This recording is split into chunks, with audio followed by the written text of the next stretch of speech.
Hello guys, welcome back to our new video.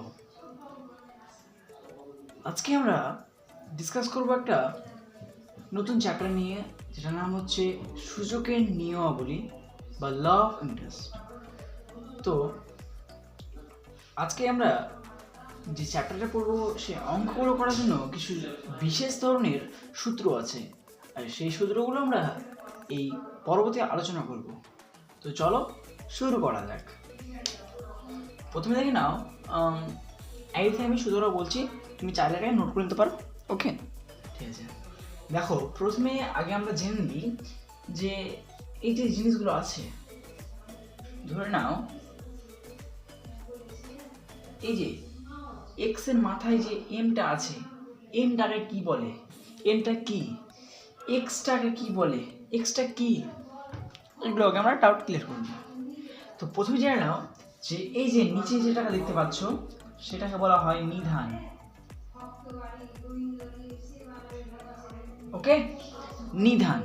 আর উপরে যেটা আমরা দেখতে পাচ্ছি, যেটা এম আছে এখানে, সেটাকে বলা হয় সূচক বা পাওয়ার। ওকে, কি বলা হয়? সূচক। ওকে, ক্লিয়ার? ওকে, ঠিক আছে, চলো এবার আমরা তাহলে ডিসকাস করবো এই যে প্রথমে যেটা সূত্র আমরা দেখতে পাচ্ছি। প্রথম সূত্রটা কি আছে? এক্স এর পাওয়ার কি আছে? এ ইন্টু এক্স এর পাওয়ার কি আছে? বি। ওকে, এক্স এর পাওয়ার কি আছে? এ, আর এক্স এর পাওয়ার কি আছে? বি। জেনে নাও, যখন দেখবে যে দুটো লেটার বা সংখ্যা একই আছে, ওকে, এই যে গুণ চিহ্নটা আছে কিনা, গুণ চিহ্ন এই পারেও যা আছে এই পারেও তো আছে, একই আছে। ওকে, যখন জানবা যে একই আছে আবার গুণ আকৃতি আছে, কি আছে? গুণ আকৃতি আছে, তখন কি হবে? যখন গুণ আকৃতি থাকবে এবং সংখ্যা বা লেটার দুটি একই থাকবে, তখন সেটিকে পাওয়ারে যোগ করতে হয়। ওকে, ক্লিয়ার? চলো আমরা করি। দেখো, এখানে বলা হয়েছে যে এক্স এর পাওয়ার এ আর এক্স এর পাওয়ার বি, তো কি গুণ আকৃতি আছে আর কি আছে? সমান আছে। তার কি করবো আমরা? এইভাবে লিখবো, এইভাবে পরের লাইনটাতে এক্স দিয়ে দিলাম একটা, তারপর কি করবো? যোগ করবো এ প্লাস বি। ওকে, ক্লিয়ার? এবার অনেকের মধ্যে কোয়েশ্চেন আসতে পারে যে আমি এখানে এটা এভাবে লিখতে পারতাম যে এক্স আছে আবার এ বি, অনেকে বলবে, কিন্তু না, অ্যাকচুয়ালি এটা 100% ভুল। কেন ভুল জানো? এই যে দেখে নাও, যখন আমরা কোনো কিছু লেখার পর তার পাওয়ারে যখন এ আর এখানে কিছু যদি না দিই, আমরা কিছু না দিয়ে যদি আমরা এখানে বি বসি, তার মানে এটা হচ্ছে অ্যাকচুয়ালি এটা গুণ টাইপের হয়ে আছে। ওকে, বুঝে নিয়েছো? যখন মাঝখানে কিছু নাই মানে সেটা গুণ আকৃতি হয়ে আছে। ওকে, ক্লিয়ার? ওকে, তাহলে আমরা কীভাবে লিখলাম হবে? তো আমরা একটা এক্সাম্পল দিচ্ছি তোমাকে। যেমন ধরে নাও,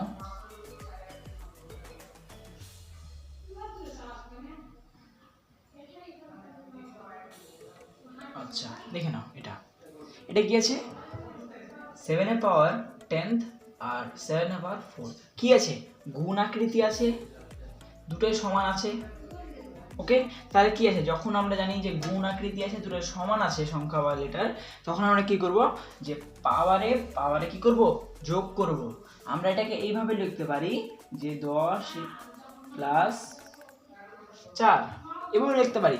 আবার আমরা লিখতে পারি যে, বা আমরা লিখতে পারি 10 প্লাস 14। বুঝতে পেরেছো? ঠিক আছে, চলো আমরা দ্বিতীয় সূত্রের দিকে যাই। তৃতীয় সূত্র কি? দেখো, এক্স এর পাওয়ার এম আবার ইন্টু ওয়াই এর পাওয়ার এম। ওকে, এবার শুনে নাও, এটা যখন ধরে নাও, তোমাকে একটা এক্সাম্পল দিচ্ছি আমি, যে এই দুটো মার্কার আছে। ওকে, এই দুটো মার্কারকে যদি আমি এইভাবে ধরে এটাকে কি যদি একটা বেঁধে দিই, ওকে, আমি এটাকে যদি বেঁধে দিলাম, তো কি হলো? এবার যদি আমি এটাকে এইভাবে ধরি, তো বলো আমি কোনটা মার্কার ধরে আছি? তোমাদের অ্যান্সার কি আসবে? অবশ্যই দুটো মার্কার ধরে আছি। তেমনটাই দেখো যে এখানে এক্স আছে আর এখানে কি আছে? ওয়াই আছে, ঠিক আছে? তো এক্স আর ওয়াই মাথায় কি আছে? এম এটার পাওয়ার আছে, এম এটার পাওয়ার আছে। ঠিক আছে। তো আমরা যদি আমরা এটা এইভাবে লিখতে পারি যে এক্স ওয়াই মাথায় কি এম, এই যে দুটো মার্কে যে আমরা বেঁধেছিলাম তেমনই এই দুটোকে এক জায়গায় করে দিলাম, ব্র্যাকেটের ভিতরে করে দিলাম, ওকে। আর এমটা কি করলাম, পাওয়ার নিচে দিলাম, ওকে, আন্ডারস্ট্যান্ড, ওকে। চলো নেক্সট আমরা দেখি কি আছে। আচ্ছা নেক্সট দেখছি হচ্ছে আমরা এই যে 3-এরটা একটু আলাদা আছে, একটু ডিফারেন্ট আছে, হালকা সামান্য, তুমি জাস্ট বুঝে নিবে। এক্স এর পাওয়ার এম, ওকে, ভাগ এক্স এর পাওয়ার এন। তো ব্যাপারটা দেখো, আমরা এতক্ষণ করছিলাম যে এক্স এর পাওয়ার গুণ দিয়েছিল, যতই হোক না কেন গুণ দিয়েছিল, বাট আমাদের এখানে কি হলো দেখো, একটু হালকা চেঞ্জ হয়েছে। কি হয়েছে দেখো, যে গুণ আকৃতি ভাগ আকৃতি এসছে, মানে কি, যখন দেখবো আমরা যে এই যে ভাগ চিহ্নের দুই পাশে কি আছে, একই আছে সংখ্যা, হ্যাঁ, যখন দেখবো আমরা ভাগ আছে তখন কি করবো, যে পাওয়ারে বিয়োগ করব। তাহলে আমরা কি শিখতে পারলাম এখান থেকে, যখন আমরা দেখবো যে দুটি সংখ্যা বা লেটারের মাঝে ভাগ চিহ্ন আছে তাহলে কি হবে, পাওয়ারে গুণ বিয়োগ হবে, ওকে। তাহলে আমরা কি লিখতে পারি, এটা এইভাবে লিখতে পারি m minus n, ওকে।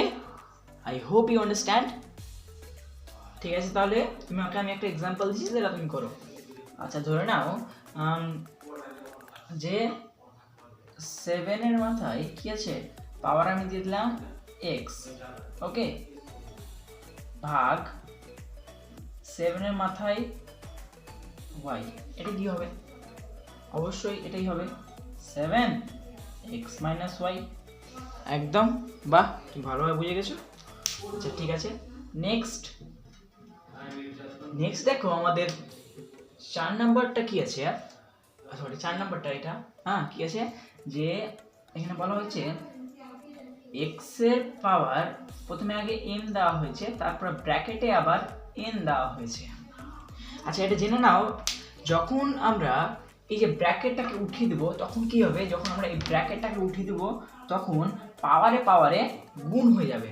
কি বললাম, যখন আমরা এই ব্র্যাকেটটাকে উঠিয়ে দেবো তখন কি হবে, পাওয়ারে গুণ হবে। তাহলে আমরা কি লিখবো এখানে, m আর n, এই যে এখানে কিছু নেই, মানে কি আছে, ডট আছে, ডট মানে কি, এখানে ফোটা মানে কি, গুণ, ওকে, সহজে বুঝে নিয়ে যাও, ঠিক আছে। আচ্ছা চলো আমরা নেক্সট কি আছে দেখে নিই। তারপরে দেখো, তারপরে আছে কি 6টা, দেখো কি আছে, x বাই y, দেখো এটা ব্র্যাকেটে করে আবার কি দেওয়া আছে, n দেওয়া আছে। তোমাকে আমি একটু আগে বলেছিলাম যে আমি কি করেছিলাম, দুটো মার্কারকে একসাথে রেখে কিছু দিয়ে বেঁধেছিলাম, তারপর কি করেছিলাম যে আমি ওর উপরে হাত রেখে এভাবে ধরেছিলাম। তোমাকে আমি কোশ্চেনটা করেছিলাম যে কোনটার উপরে আছে, কিন্তু তোমরা অ্যান্সার কি দিয়েছিলে, যে দুটোর উপরে আছে। সেম জিনিসটা দেখো, যদি আমি এটাকে এই করি তাহলে কি হবে, আমি এটাকে উঠিয়ে দেখি, এও ভাগে পাবে, আমরা এইভাবে লিখতে পারি x এর পাওয়ার m আর y এর পাওয়ারও m, ওকে, ওকে হয়ে গেছে, ক্লিয়ার, একদম ক্লিয়ার কিনা। তো এটা একটা এক্সাম্পল দিচ্ছি, দেখে নাও, পারছো কিনা দেখো, ট্রাই করে দেখো। আমি দিতে পারি এখানে 7/9, ওকে দিয়েছি। ব্র্যাকেটে আমি দিতে পারি x, বলো এবার কি করবো আমরা, একদম ঠিক উত্তর, এটা আমরা এইভাবে করতে পারবো অনলাইনে, যে x এর পাওয়ার 7 এর পাওয়ার x আর 9 এর পাওয়ারও x, একদম খুব ভালো বুঝেছো তো।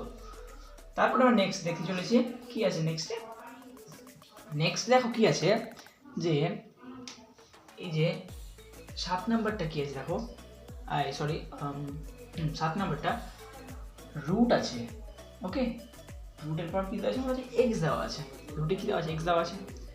আচ্ছা এটা জেনে নাও, যখন দেখবে যে রুট ওভারে কিছু নাই, ওকে, কিছু যখন নাই তখন আমরা তার পরের লাইনে সেটাকে আমরা এইভাবে লিখবো যে x তার 1/2, কিছু নাই মানে 1/2। এবার বলছে স্যার যদি এখানে কিছু নাই, তো এখানে যদি আমি 5 দিয়ে দিই তাহলে কি করব, হ্যাঁ 5 দিয়ে দিলে কি করবো, পরের লাইনে আমরা এইভাবে লিখবো এটাকে, যে x তার 1/, সেটা বুঝতে পেরেছো। একদম বুঝতে পারিনি, আমি বুঝে নিয়েছি। আচ্ছা বুঝে না ভালো করে। দেখো আমি বললাম যে যখন দেখবে যে কিছু নাই, মনে করো যেখানে কিছু নাই, ওকে, জাস্ট রুট এক্স আছে, তখন আমরা কি করব? তখন আমরা কিছু নাই মানে এক্স 1/2, এক্সের পাওয়ার 1/2, কিছু নাই মানে 1/2 করবো, এক্সের পাওয়ার 1/2 করবো। কিন্তু যখন কিছু না কিছু থাকবে, ধরে নাও 7 আছে, মানে কি করবো আমরা, যে এক্সের পাওয়ার 1/, সেটা করবো, সেটা মানে কি 7, তাহলে 7 দিয়ে দিলাম। একদম বুঝে নিয়েছো? Okay, good boy and good girls.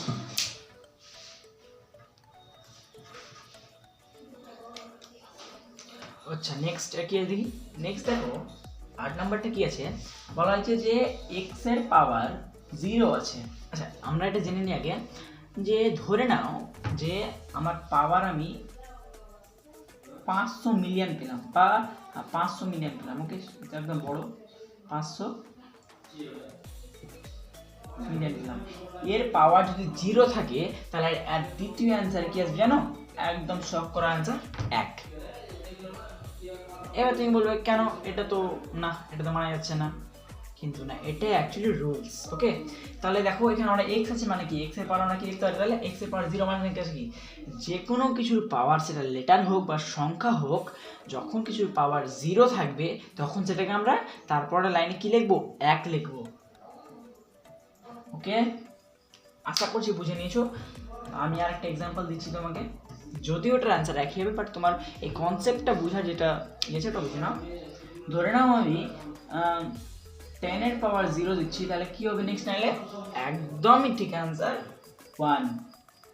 বাহ, ভালো বুঝেছো। আচ্ছা, তো এবার আর মাত্র দুটো আছে, আমরা ওটা করে নিই। আচ্ছা চলো, তারপরে দেখো লাস্ট কি আছে, লাস্টে দেখো আছে এক্স এর পাওয়ার 1। আচ্ছা এক্স এর পাওয়ার 1 মানে কি? আচ্ছা আমি যেখানে বোঝানো যদি আমি দিতে পারতাম যে 7 এর পাওয়ার 1। আচ্ছা 7কে যদি আমি 1 দিয়ে গুণ করি তাহলে কত আসবে? কত আসবে? 7ই আসবে না? আচ্ছা ঠিক আছে, সেম যদি আমি x কে যদি আমি 1 দিয়ে গুণ করি তাহলে অ্যান্সার কত পাবো আমরা? 1x পাবো কি না? এই যে 1x টাকে আমরা কি লিখি, সাধারণত x মানে x, 1x মানে একটা x, আর একটা x মানে থেকে আমরা অলরেডি রেখে দিয়েছি, 1 না লিখলে চলে, 1 লিখলেও চলে। তাহলে যে কোনো মাথার উপরে যখন 1 দিয়ে মানে 1 থাকবে তখন সেই সংখ্যাটাই হবে বা সেই লেটারটাই হবে। আশা করছি বুঝে নিয়েছো। বাস এবার লাস্ট আমাদের যেটা সূত্রটা আছে এটা শিখে আমাদের একদম আমরা অঙ্ক করার জন্য তৈরি হয়ে যাব। তারপরে দেখো যেটা আমাদের লাস্টের আছে, বলে যে 3 এর পাওয়ার -3 আছে। আচ্ছা দেখো আমরা কি জানি যে ভাত খাওয়ার পর কি হজম হওয়ার জন্য কী হয়, অনেক কেউ হজমের ট্যাবলেট খায় বা আরও নানা ধরনের মানে অনেক কিছু খেয়ে থাকে মানুষ, যেমন হাজমোলা আরও, হ্যাঁ খেয়ে থাকে। তেমনই এটা কিছু জন্য খাই আমরা, ভাত খাওয়ার পর বা কিছু আমরা খাওয়ার পর কেন খাই, আমরা হজম করতে সুবিধা হবে বলে, ঠিক না? তেমনটাই এই যে এখানে 3 এর পাওয়ার -3 দেওয়া আছে, এটা আমরা বুঝতে পারছি না 3 এর পাওয়ার -3 মানে কি, মানে মাইনাস কি হলো, এত খাটবো না তো আমরা, কী করবো, জাস্ট এখানে 1/, যখন এরকম কিছু থাকবে তখন আমরা এই মাইনাসটাকে হটিয়ে দেবো, আর সেখানে অন নিয়ে চলে আসবো, মাইনাসটা পরিবর্তে অন নিয়ে আসতে পারি। ওকে, তাহলে ঠিক আছে, তুমি বুঝে নিয়ে যে বলছো, তাহলে এটা অ্যান্সার দাও দেখি, অ্যান্সার দাও। যে আমি বললাম 1, সরি আমি এখানে বলতে পারি যে x এর পাওয়ার -7। আচ্ছা এটা কি করবো বলো, গিভ ইউ কোশ্চেন তো দিলে, এবার অ্যান্সারটা দাও।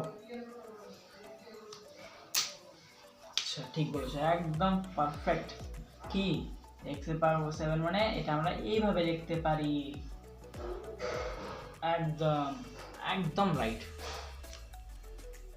তাহলে বুঝে নিয়েছো তো, আজকের মতন এতটাই, দেখা হচ্ছে আবার দ্বিতীয় পর্বে, যেটা আমাদের পার্ট 2 আসতে চলেছে। আচ্ছা ধন্যবাদ, এবং Everest coaching centre by LPSF